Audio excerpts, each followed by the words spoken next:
Assalamualaikum warahmatullahi wabarakatuh. Salam penyuluh hukum. Sahabatku semua, pada kesempatan video saya kali ini saya ingin mengomentari terkait dengan video yang saat ini ramai beredar di beberapa media sosial. Video ini terkait dengan adanya oknum guru dan oknum babinsa yang melakukan kekerasan terhadap beberapa siswanya.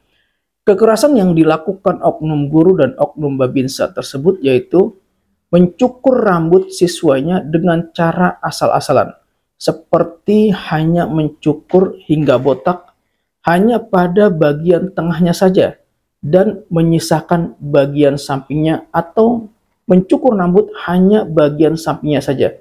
Intinya adalah mencukurnya dengan cara asal-asalan.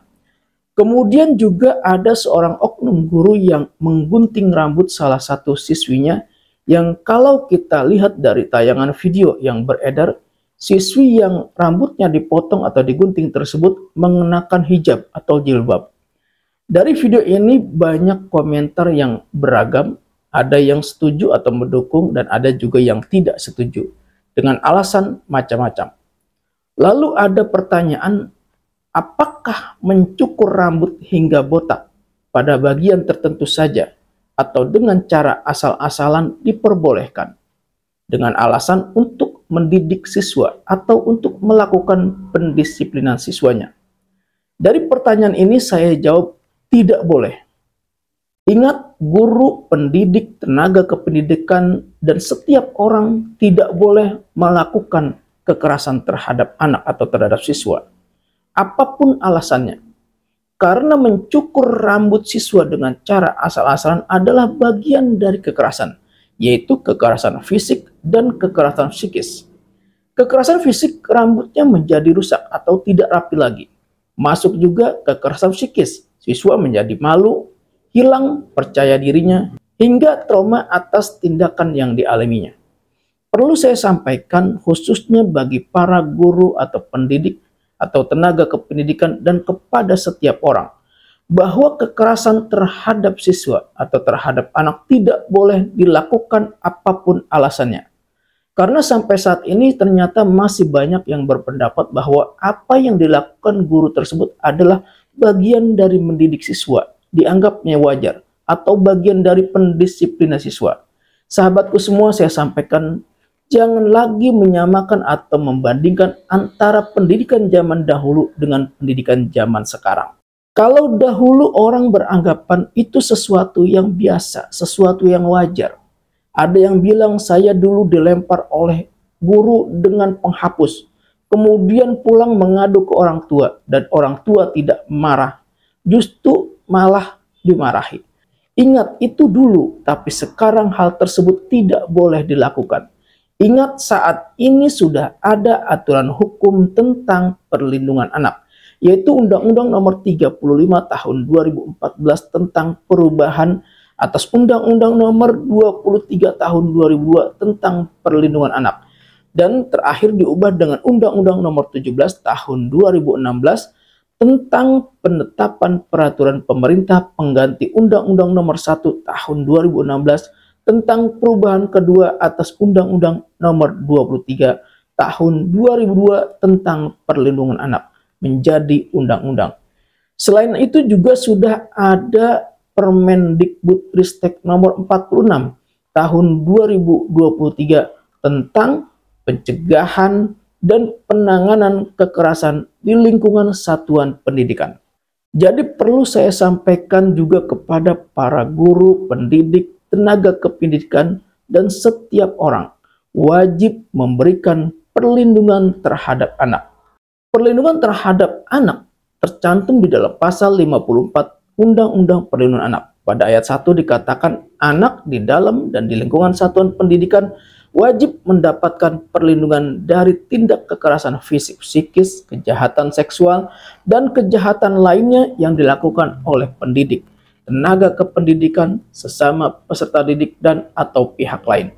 Kemudian pada ayat 2, perlindungan sebagaimana dimaksud pada ayat 1 dilakukan oleh pendidik, tenaga kependidikan, aparat pemerintah, dan atau masyarakat. Adapun larangan guru atau pendidik atau tenaga kependidikan dan setiap orang melakukan kekerasan terhadap anak atau siswa tercantum di dalam pasal 76C dikatakan, setiap orang dilarang menempatkan, membiarkan, melakukan, menyuruh melakukan, atau turut serta melakukan kekerasan terhadap anak. Jadi jelas dari kasus oknum guru, oknum babinsa yang mencukur rambut siswa dengan cara asal-asalan adalah bagian dari bentuk kekerasan terhadap anak. Jadi dengan adanya Undang-Undang Perlindungan Anak Permendikbudristek nomor 46 tahun 2023, guru atau pendidik atau tenaga kependidikan, warga pendidikan, dan setiap orang dilarang melakukan kekerasan terhadap siswanya atau terhadap anak, apapun alasannya. Jadi jangan lagi beralasan bahwa tindakan mencukur rambut dengan cara asal-asalan tersebut adalah bagian dari mendidik siswa atau semata-mata untuk melakukan pendisiplinan siswa. Kalau memang mau mendidik siswa atau melakukan pendisiplinan siswa yang rambutnya gondrong, maka cukurlah rambutnya dengan cara yang rapi, dengan cara yang baik, bukan dengan cara asal-asalan. Mencukur rambut siswa dengan cara asal-asalan menurut saya bukanlah bagian dari mendidik, akan tetapi bagian dari kekerasan. Kenapa? Karena mencukur rambut siswa dengan cara asal-asalan, maka rambut siswa menjadi rusak, menjadi tidak rapi lagi. Siswa menjadi hilang rasa percaya dirinya, siswa merasa malu, dan mungkin saja siswa akan merasa tertekan dengan perilaku oknum guru tersebut. Guru atau pendidik mempunyai kewajiban untuk melindungi siswa dari tindakan kekerasan, baik kekerasan fisik, kekerasan psikis, kejahatan seksual, dan kejahatan lainnya. Hal ini sebagaimana yang tadi saya sampaikan itu diatur di dalam pasal 54. Pesan saya kepada para guru atau pendidik, silahkan lakukan pendisiplinan kepada siswa dengan batas-batas kewajaran tanpa kekerasan. Dan hendaknya hukuman atau sanksi yang diberikan kepada siswa harus bersifat mendidik, bukan menyakiti atau melukai siswa, apalagi sampai menjatuhkan martabatnya. Ingat, sanksi yang boleh diberikan dalam pendisiplinan kepada siswa hanyalah sanksi berupa teguran dan atau peringatan, baik lisan maupun tulisan, serta hukuman yang bersifat mendidik. Hal ini sudah diatur di dalam pasal 39 ayat 2 Peraturan Pemerintah nomor 74 tahun 2008 tentang guru. Ingat, larangan guru melakukan kekerasan terhadap anak diatur dalam pasal 76C Undang-Undang nomor 35 tahun 2014 tentang perubahan atas Undang-Undang nomor 23 tahun 2002 tentang perlindungan anak, di mana di dalam pasal 76C dikatakan setiap orang dilarang menempatkan, membiarkan, melakukan, menyuruh melakukan, atau turut serta melakukan kekerasan terhadap anak. Sanksi bagi pelaku yang melakukan kekerasan terhadap anak tercantum di dalam pasal 80 ayat 1 dengan ancaman pidana penjara paling lama 3 tahun 6 bulan dan atau denda paling banyak 72 juta rupiah. Sahabatku semua, mudah-mudahan kekerasan terhadap anak dalam satuan pendidikan tidak terjadi lagi, apapun bentuknya.